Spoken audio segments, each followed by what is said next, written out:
Hey folks, it's time to take a look at some more Gordian Quest. If you don't know Gordian Quest, I would encourage you to check out my previous video introducing the game. Essentially, it's a really fun deck builder roguelike style game, and I was playing it before. I talked to the devs, we cooked up some sponsored stuff, and now a brand new act has just been introduced. There are like a bajillion new features introduced alongside it, a lot of fun stuff. Been playing through it. I'm gonna report my findings to you and show off some of the crazy new things that you're gonna find in Act 2 of Gordian Quest. Those include things like a brand new desert map, a new hero, a bard, which bards are like my favorite kind of class in any fantasy game ever. So this one's absolutely perfect for me, and she's a ton of fun. There are also lots of new enemies and new items and new features, and it's just kind of endless how much stuff just got added to the game. And on top of all that, it's actually 20% off starting right now through September 3rd, which makes it a really good deal. I felt like it was a good deal even before with only one act. I got something like 16 hours on a normal playthrough on the first act. The second act is even bigger and longer from what I can tell so far, because I still haven't finished, which makes it just a ridiculously good value, particularly at 20% off. So there are some links in the description below to go check out the Steam page for Gordian Quest, see what you think. You'll find a lot of really good reviews, and I can also tell you people who bought it from my last video have reported back fantastic things. So a lot of people on this channel are fans themselves.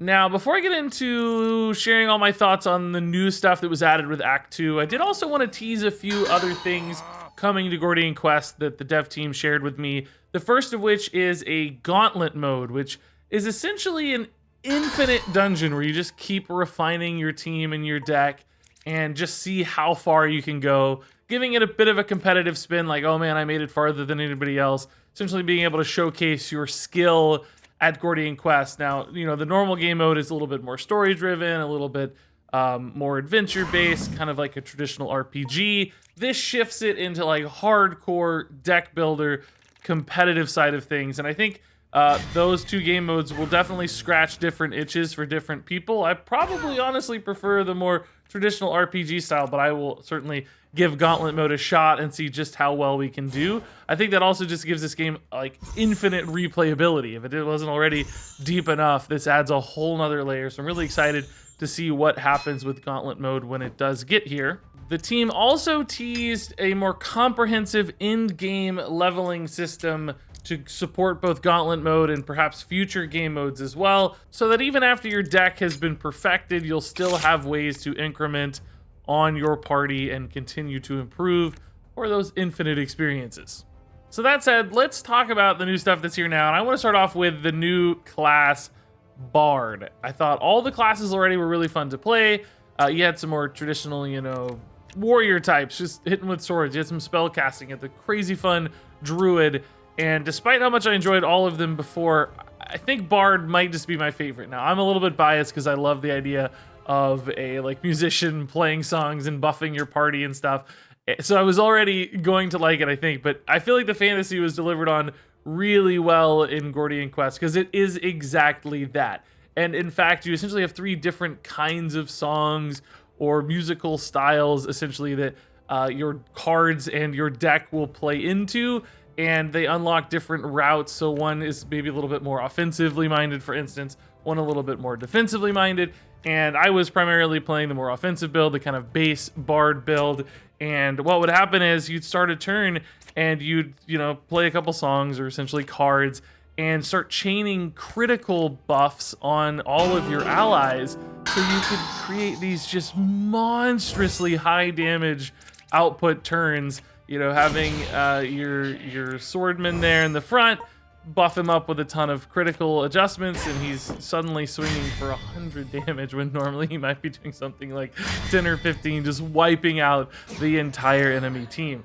And it really allowed you to almost tune all three of your characters' decks to fit whatever mold the bard was playing. So, you know, in the past I felt like I was a little bit more independent with each of the decks, kind of building characters that were supporting themselves.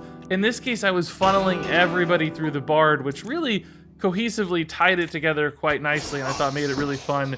And I haven't really tried the other Bard playstyles yet, but I imagine they're going to be just as awesome. Some kind of like crazy defensive powerhouse where your team is basically unkillable is what it's going to feel like, I suspect. Oh, and I forgot to mention her base ability where she just plays a song and it does chain damage and bounces off of everybody. There's something so satisfying about the animations and the sound effects of that one.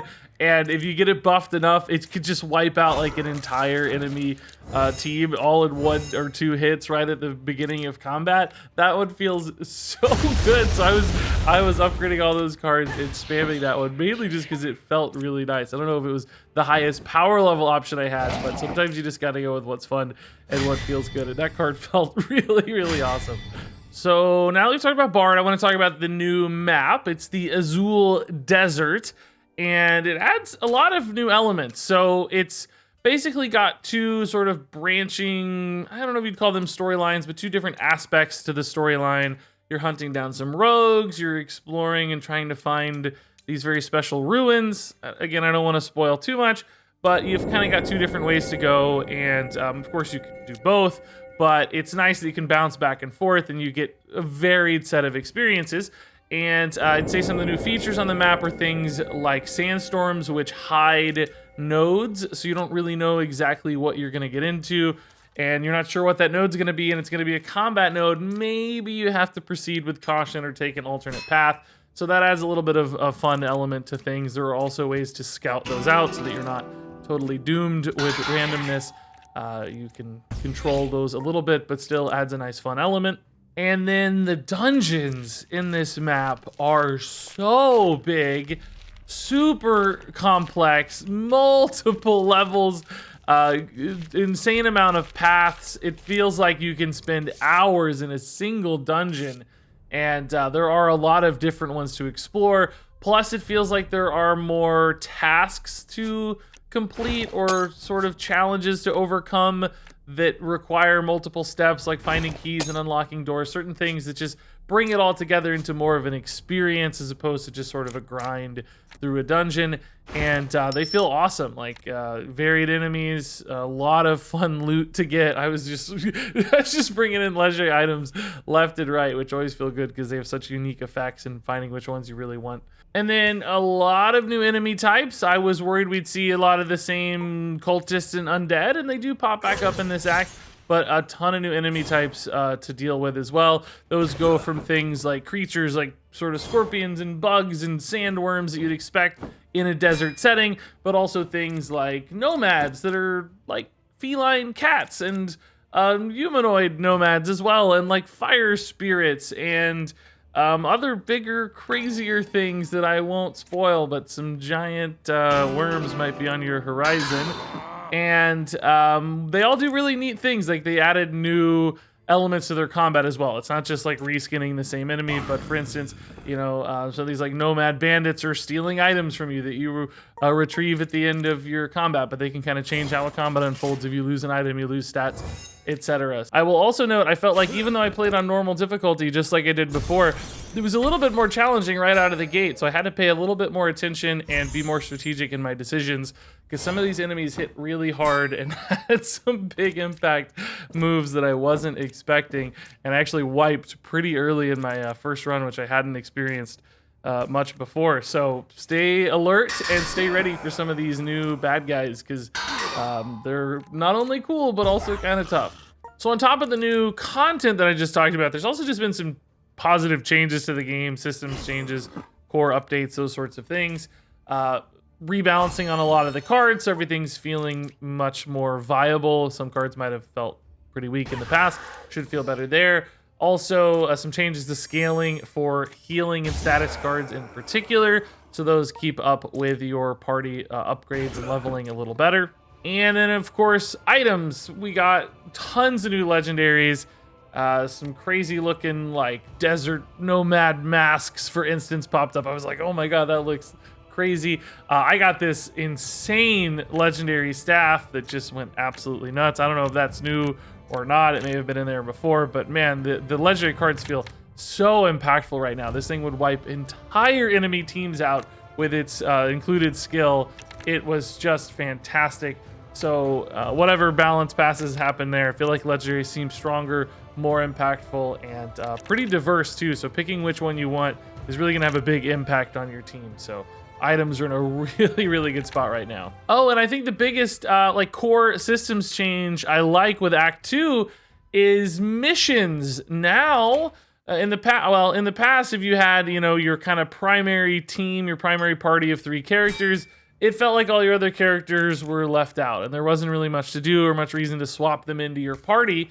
But now there are missions you can send your leftover teammates on, and they're still doing things for you. They're essentially helping you scout the map. There are fights that you can enter into, bounties that you'll basically be able to fight as your secondary team when you activate that bounty, which allows you to unlock lots of gold and map fragments help you scale up to bigger missions like raids, for instance. So I love that your characters aren't getting left out. Like, everybody's got something to do. They're going to continue scaling with you. They may still be of a secondary focus compared to your primary team, but you're still getting to experience and upgrade them and give them gear. You know, I didn't have the Druid in my primary team, and I loved playing with the Druid before, so getting to go back and enjoy her experiences a little bit and see her cards and transformations and such is really nice, instead of just completely leaving her out, because you kind of want to play all the characters because they're really fun. So that was a great change among many others. Gordian Quest, this has to be one of the most like active and dedicated early accesses I've ever seen. This is like an entirely new game in a lot of ways being added here for just Act 2, because it's so many hours worth of content, so much new art, so many new items, so many new features. Gauntlet Mode is going to basically be another new game all on its own. There's a lot of details if you go check out the Steam store page that I can't really get across here in this one video, but it seems like it's going to be amazing as well, just giving you that really competitive experience. So Gordian Quest was already good. It just got a ton better, and it's 20% off. And I liked this game even before I was doing sponsored stuff. The dev team has been really cool to work with and talk to. They're super chill. They've answered a million questions even before we were working together. They're really active in the community as well. This is the kind of early access game I think you ought to support, particularly because I know you like card games, and this is a really fun one.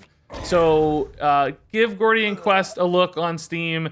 You'll read a lot of great reviews. I'm sure some people will leave some comments below who also downloaded Gordian Quest already and gave it a shot and enjoyed it, because they've reported back to me in droves. So take a look, see if it looks awesome. I think you'll say, oh my god, that looks awesome. And of course, support the team with a purchase if you think you'll get some fun out of this one, and I'm pretty sure you will. That said, thanks much for watching this video on Gordian Quest, and until next time, game on.